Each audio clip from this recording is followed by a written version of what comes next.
Jika Anda mengira semua orang yang tinggal di kawasan Syam dan membaca Taurat adalah Yahudi, Anda keliru. Ada sebuah komunitas yang juga merupakan bagian dari Bani Israel. Namun mereka membaca kitab Taurat, beribadah pada hari Sabtu, dan menjadikan Musa sebagai satu-satunya nabi. Mereka adalah kaum Samaritan. Meskipun sekilas mirip Yahudi, mereka bukanlah Yahudi. Lantas siapa mereka sebenarnya? Mari kita selami lebih dalam tentang kaum ini. Assalamualaikum warahmatullahi wabarakatuh. Saudaraku penonton Cahaya Iman, semoga Allah senantiasa melimpahkan rahmat dan hidayahnya kepada kita semua. Yuk kita mulai dan sampaikan pendapat Anda di kolom komentar ya.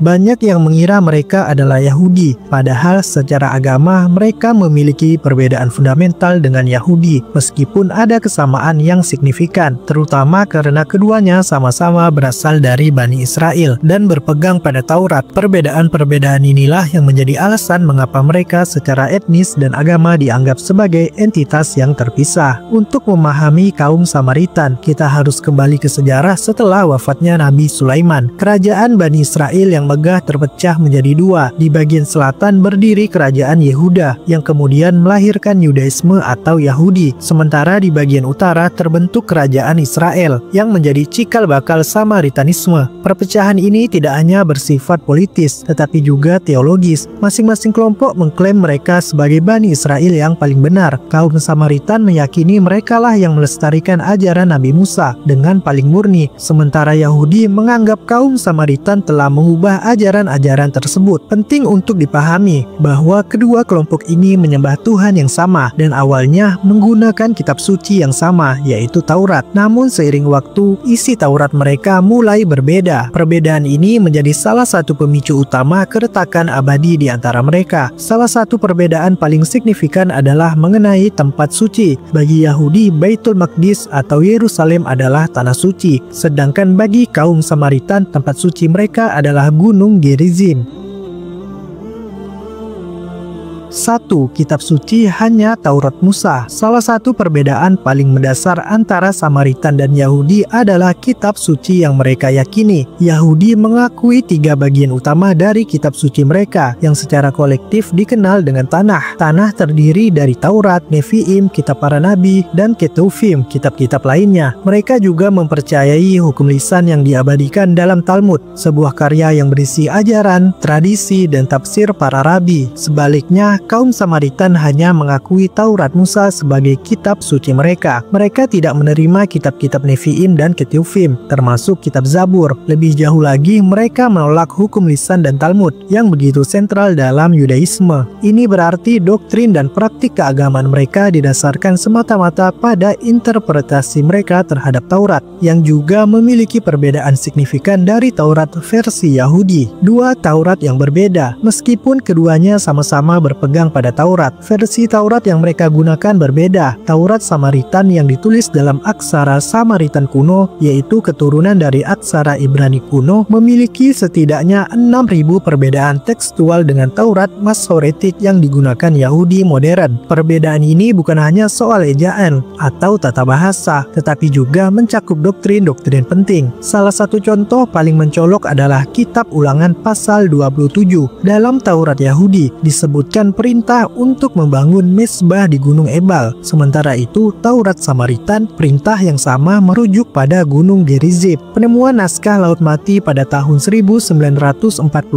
memberikan petunjuk menarik, di mana beberapa naskah kuno mendukung versi Taurat Samaritan mengenai Gunung Gerizim, yang mengindikasikan bahwa versi Taurat mereka mungkin lebih dekat dengan teks aslinya dalam beberapa aspek. 3 Nabi terakhir dan Mesias. Yahudi percaya bahwa Nabi terakhir mereka adalah Malaki dan menantikan kedatangan seorang Mesias dari keturunan Raja Daud yang akan memulihkan kerajaan Israel. Sementara itu, kaum Samaritan memiliki pandangan yang berbeda. Mereka meyakini bahwa Nabi Musa adalah nabi terakhir dan tidak ada nabi setelahnya. Namun mereka juga percaya pada kedatangan sosok mesianik di akhir zaman yang mereka sebut Taib. Secara harfiah berarti yang kembali atau yang memulihkan. Taib akan datang untuk memulihkan kebenaran kebenaran dan kesucian ajaran Taurat. Konsep ini mirip tetapi tidak identik dengan Mesias Yahudi. 4 tempat ibadah dan arah kiblat. Seperti yang telah disebutkan sebelumnya, perbedaan tempat suci ini adalah inti dari perpecahan antara dua Bani Israel ini. Bagi Yahudi, Yerusalem adalah kota suci dan arah kiblat mereka. Sedangkan bagi kaum Samaritan, kiblat mereka adalah Gunung Gerizim. Setiap tahun pada hari raya besar seperti Paskah, mereka melakukan ziarah ke puncak Gunung Gerizim untuk mempersembahkan kurban dan merayakan hari raya. Ini adalah salah satu praktik yang paling membedakan mereka dari Yahudi.